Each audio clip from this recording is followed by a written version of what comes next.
A aula de hoje é sobre os sujeitos passivos da falência, ou seja, quem pode falir. Fica nesse vídeo para saber um pouco mais.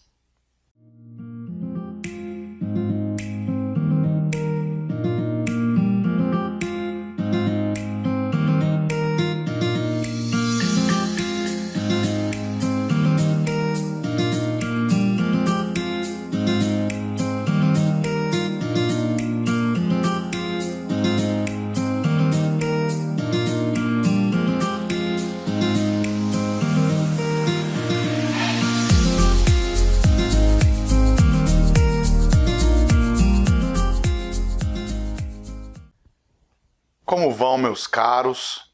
Mais uma aula de direito falimentar. Na explanação de hoje, o sujeito passivo do processo de falências, ou seja, quem pode e quem não pode falir. Mas antes, uma breve revisão e explicação. Bom, você já sabe que a falência é o processo judicial de execução concursal do patrimônio do devedor empresário. Quando esse devedor empresário está juridicamente insolvente. Ou seja, senhores, sabe que a execução concursal é a execução coletiva que reúne os credores em ranking. Como assim em ranking, professor? Numa ordem de acordo com suas necessidades, garantias e interesses. Certo? Ótimo. A primeira coisa da aula de hoje em si é a questão da falência e a recuperação empresarial estar disposta na Lei 11.101 de 2005. Vale buscar essa lei no seu Vademecum e acompanhar junto comigo essa e as próximas aulas de direito falimentar. Lei 11.101 de 2005. Falências e recuperação empresarial. Preciso te contar quais são os pressupostos da falência, quais são o que precisa aparecer para existir a falência. Esses pressupostos eu vou repetir incansavelmente nas próximas aulas. Incansavelmente. Sem os pressupostos não há falência. Sem os pressupostos não há falência. Vamos lá, senhores. Os pressupostos são devedor empresário, insolvência jurídica e, o mais importante, sentença que decrete a falência. Repete comigo aí em voz alta, vamos lá, tá? Os pressupostos são devedor empresário, insolvência jurídica, sentença que declare a falência. O que eu vou te contar hoje é o primeiro pressuposto. Quem pode e quem não pode falir. Vamos então começar a nossa aula de hoje em si.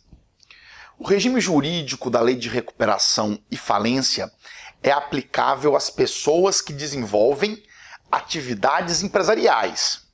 Atividades empresariais. Ou seja, pessoa com atividade empresarial é o empresário. Salvo as exceções que vão ser vistas nessa aula. Então vamos lá. Vamos construir o raciocínio. Por atividade empresarial, deve ser entendida qualquer atividade econômica organizada e desenvolvida profissionalmente. Para quê, senhores? Produção ou circulação de bens ou de serviços.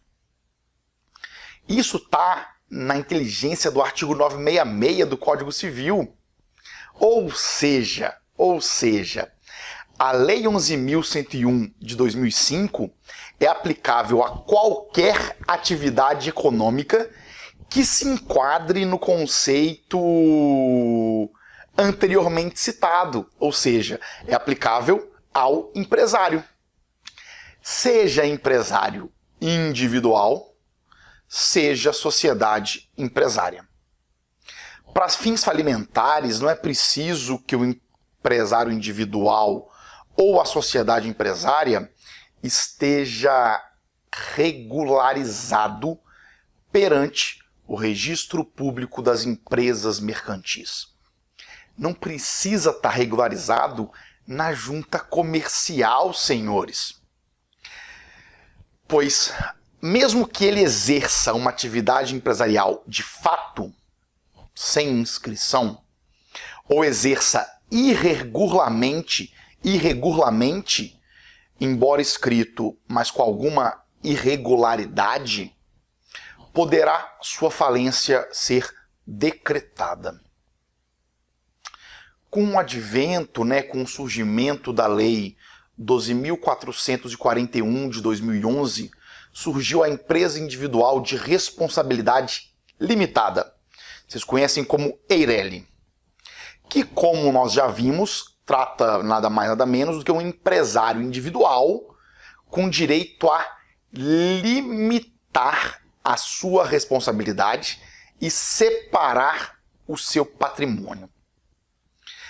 Por se tratar de uma atividade econômica organizada empresarial, a EIRELI também se submete à lei falimentar, como todo empresário. Pelas mesmas razões e fundamentos que eu acabei de falar, que não importa, é empresário, o microempreendedor individual, o MEI, também se submete à Lei 11.101 de 2005, Lei de Falências. Excelente. O que eu vou te explicar agora são as pessoas e atividades que não estão sujeitas à falência, que não podem falir.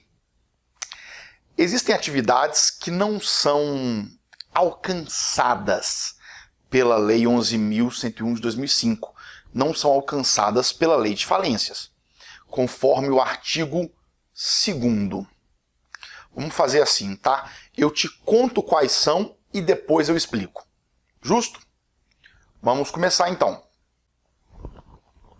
Primeira atividade não sujeita: empresas públicas e de economia mista. Segunda, bancos públicos ou privados, bem como os consórcios. Terceira atividade, seguradoras, empresas de previdência privada e operadores de plano de saúde. Quarta atividade não abarcada na lei, sociedades de capitalização e cooperativas de crédito. Quinta atividade, outras pessoas, outras atividades que possam ser equiparáveis às anteriores, como, por exemplo, corretores de valores mobiliários. Sexta atividade, cooperativas em geral. Aqui fica um parênteses bem grande, tá? Eu já vou adiantar desde já. As cooperativas não se sujeitam à Lei 11.101 de 2005 para fins de falências. Mas já temos algumas decisões que autorizam sua recuperação judicial. Sim, entenda. A Lei 11.101 de 2005 é a lei de falências e recuperação. Te disse logo acima dessa aula. E mesmo sendo civil, ela pode se recuperar, conforme jurisprudência. Sétima e última atividade que não pode falir, não está abarcada na lei: atividades intelectuais, literária, artística e científica, até porque elas estão excluídas pelo parágrafo único do artigo 966 do Código Civil.